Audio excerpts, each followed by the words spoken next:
ان حضرت صلی اللہ علیہ وآلہ وسلم نے فرمایا، حلال کھلا ہوا ہے اور حرام بھی کھلا ہوا ہے، اور ان دونوں کے درمیان بعض چیزیں شبہ کی ہیں جن کو بہت لوگ نہیں جانتے کہ حلال ہیں یا حرام۔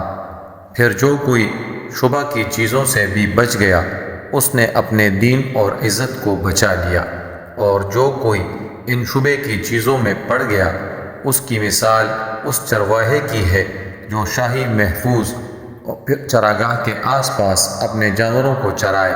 وہ قریب ہے کہ کبھی اس چراگاہ کے اندر گھس جائے اور شاہی مجرم قرار پائے۔ سن لو، ہر بادشاہ کی ایک چراگاہ ہوتی ہے، اللہ کی چراگاہ اس کی زمین پر حرام چیزیں ہیں، پس ان سے بچو۔ اور سن لو، بدن میں ایک گوشت کا ٹکڑا ہے، جب وہ درست ہوگا سارا بدن درست ہوگا، اور جہاں بگڑا سارا بدن بگڑ گیا۔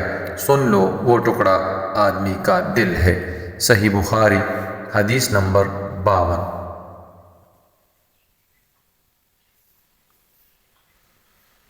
عبد القیس کا وفد جب حضرت صلی اللہ علیہ وآلہ وسلم کے پاس آیا تو آپ نے پوچھا کہ یہ کون سی قوم کے لوگ ہیں یا یہ وفد کہاں کا ہے؟ انہوں نے کہا کہ ربیہ خاندان کے لوگ ہیں۔ آپ صلی اللہ علیہ وآلہ وسلم نے فرمایا، مرحبا، اس قوم کو یا اس وفد کو نہ ذلیل ہونے والے نہ شرمندہ ہونے والے، یعنی ان کا آنا بہت خوب ہے۔ وہ کہنے لگے، اے اللہ کے رسول، ہم آپ کی خدمت میں صرف ان حرمت والے مہینوں میں آ سکتے ہیں، کیونکہ ہمارے اور آپ کے درمیان مضر کے کافروں کا قبیلہ آباد ہے۔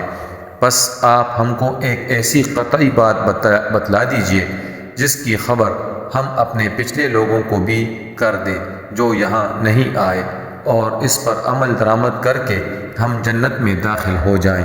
اور انہوں نے آپ سے اپنے برتنوں کے بارے میں بھی پوچھا۔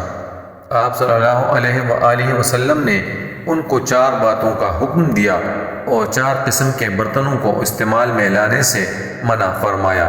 ان کو حکم دیا کہ ایک اکیلے خدا پر ایمان لاؤ۔ پھر آپ صلی اللہ علیہ وآلہ وسلم نے پوچھا کہ جانتے ہو ایک اکیلے خدا پر ایمان لانے کا مطلب کیا ہے؟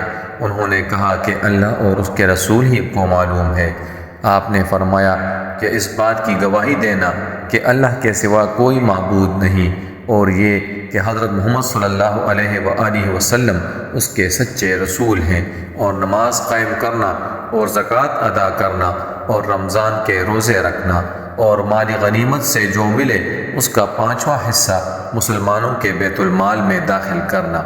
اور 4 برتنوں کے استعمال سے آپ صلی اللہ علیہ وآلہ وسلم نے ان کو منع فرمایا، سبز لاکھی مرتبان سے اور کدو کے بنائے ہوئے برتن سے، لکڑی کے کھودے ہوئے برتن سے اور روغنی برتن سے، اور فرمایا کہ ان باتوں کو حفظ کر لو اور ان لوگوں کو بھی بتلا دینا جو تم سے پیچھے ہیں اور یہاں نہیں آئے ہیں۔ صحیح بخاری حدیث نمبر 53۔